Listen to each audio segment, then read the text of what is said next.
अब हम आपको श्रीमद् भागवत महापुराण में पृथ्वी दोहन की कथा को सुनाते हैं।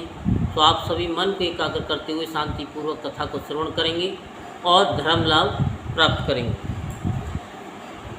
श्री मैत्री जी कहते, विदुर जी, इस समय महाराज पृथु के होठ क्रोध से काँप रहे थे। उनकी इस प्रकार स्तुति कर पृथ्वी ने अपने हृदय को विचार पूर्वक समाहित किया और डरते डरते उनसे कहा, प्रभु आप अपना क्रोध शांत कीजिए और मैं जो प्रार्थना करती हूँ उसे ध्यान देकर के सुनिए। बुद्धिमान पुरुष भ्रमर के समान सभी जगह से सार ग्रहण कर लेते हैं। तत्वदर्शी मुनियों ने इस लोक और परलोक में मनुष्यों का कल्याण करने के लिए कृषि, अग्निहोत्र आदि बहुत से उपाय निकाले और काम में लिए हैं। उन प्राचीन ऋषियों के बताए हुए उपायों का इस समय भी जो पुरुष श्रद्धापूर्वक भली भांति आचरण करता है वह सुगमता से अभिष्ट फल प्राप्त कर लेता है, परंतु जो अज्ञानी पुरुष उनका अनादर करके अपने मन कल्पित उपायों का आश्रय लेता है उसके सभी उपाय और प्रयत्न बार बार निष्फल होते रहते हैं। राजन, पूर्व काल में ब्रह्मा जी ने जिन धान्य आदि को उत्पन्न किया था, मैंने देखा कि यम नियम आदि व्रतों का पालन न करने वाले दुराचारी लोग ही उन्हें खाए जा रहे हैं। लोक रक्षक, आप राजा लोगों ने मेरा पालन और आदर करना छोड़ दिया, इसीलिए सब लोग चोरों के समान हो गए हैं। इसी से यज्ञ के लिए औषधियों को मैंने अपने में छिपा लिया। अब अधिक समय हो जाने से अवश्य ही वे धान्य मेरे उदर में जीर्ण हो रहे हैं, उदर में है पेट। आप उन्हें पूर्व आचार्यों के बतलाए हुए उपाय से निकाल लीजिए। लोकपाल भी, यदि आपको समस्त प्राणियों के अभिष्ट एवं बल की वृद्धि करने वाले अन्न की आवश्यकता है तो आप मेरे योग्य बछड़ा दोहन पात्र और दुहने वाले की व्यवस्था कीजिए। मैं उस बछड़े के सने से पिन्हाकर दूध के रूप में आपको सभी अभिष्ट वस्तुएं दे दूँगी। राजन, एक बात और है, आपको मुझे समतल करना होगा जिससे कि वर्षा ऋतु बीत जाने पर भी मेरे ऊपर इंद्र का बरसाया हुआ जल सर्वस्व बना रहे, मेरे भीतर की आर्द्रता सूखने ना पावे।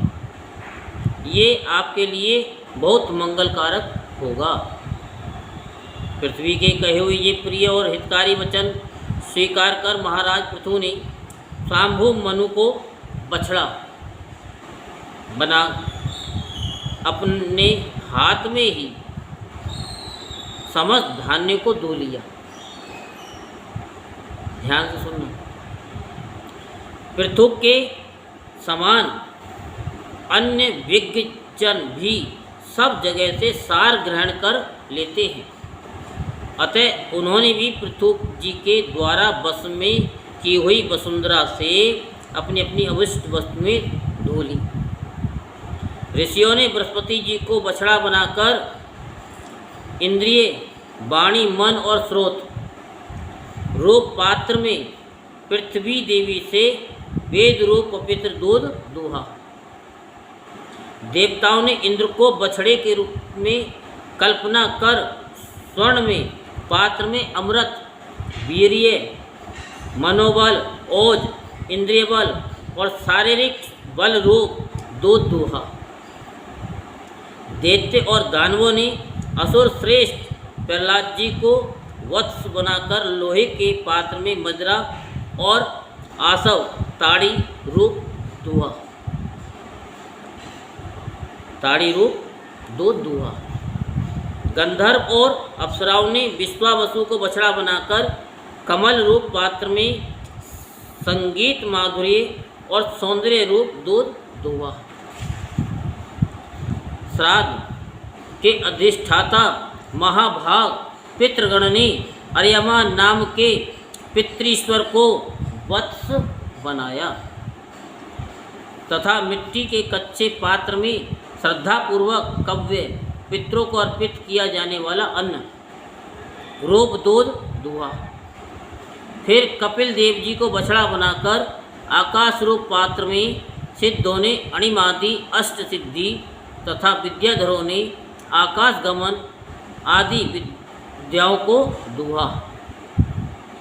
किम पुरुषादि अन्य मायावियों ने मैं दानव को बछड़ा बनाया तथा अंतर्ध्यान होना, विचित्र रूप धारण कर लेना आदि संकल्प में ही माया को दुग्ध रूप से दुहा। इसी प्रकार यक्ष राक्षस तथा भूत पिशाच आदि मांसाहारियों ने भूतनाथ रुद्र को बछड़ा बनाकर कपाल रूप पात्र में रुद्रा सब रूप दो दुहा। बिना फन वाले सांप नाग और बिच्छू आदि विषैले जंतुओं ने तक्षक को बछड़ा बनाकर और मुख रूप पात्र में विष रूप दो दुहा। पशुओं ने भगवान रुद्र के वाहन बैल को वत्स बनाकर वन रूप पात्र में तृण रूप दूध दुहा। बड़ी बड़ी दाढ़ों वाले मांस भक्षी जीवों ने सिंह रूप बछड़े के द्वारा अपने शरीर रूप पात्र में कच्चा मांस रूप दूध दुहा। तथा गरुड़ जी को वश बनाकर पक्षियों ने कीट पतंग आदि चर और फल आदि अचर पदार्थों को दुग्ध रूप से दुहा। वृक्षों ने वट को वत्स बनाकर अनेक प्रकार का रस रूप दूध दुहा। और पर्वतों ने हिमालय रूप बछड़े के द्वारा अपने शिखर रूप पात्रों में अनेक प्रकार की धातुओं को दुहा।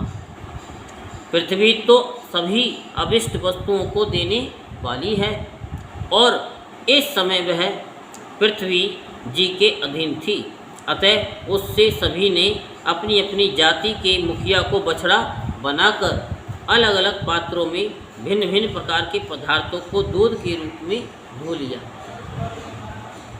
कुरुश्रेष्ठ विदुर जी इस प्रकार पृथु आदि सभी अन्य भोजियों ने भिन्न भिन्न दोहन पात्र और वत्सों के द्वारा अपने अपने विभिन्न अन्य रूप दूध पृथ्वी से दूहे।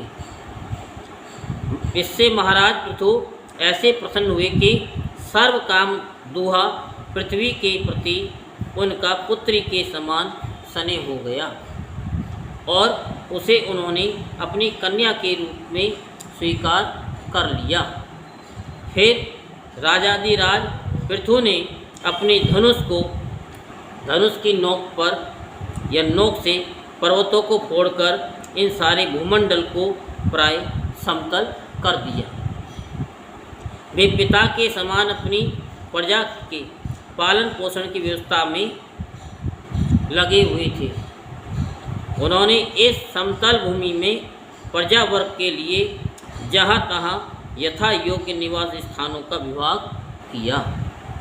अनेकों गांव, कस्बे, नगर, दुर्ग, अहीरों की बस्ती, पशुओं के रहने के स्थान, छावनियाँ, खाने, किसानों के गांव और पहाड़ों की तलहटी के गांव बसाए।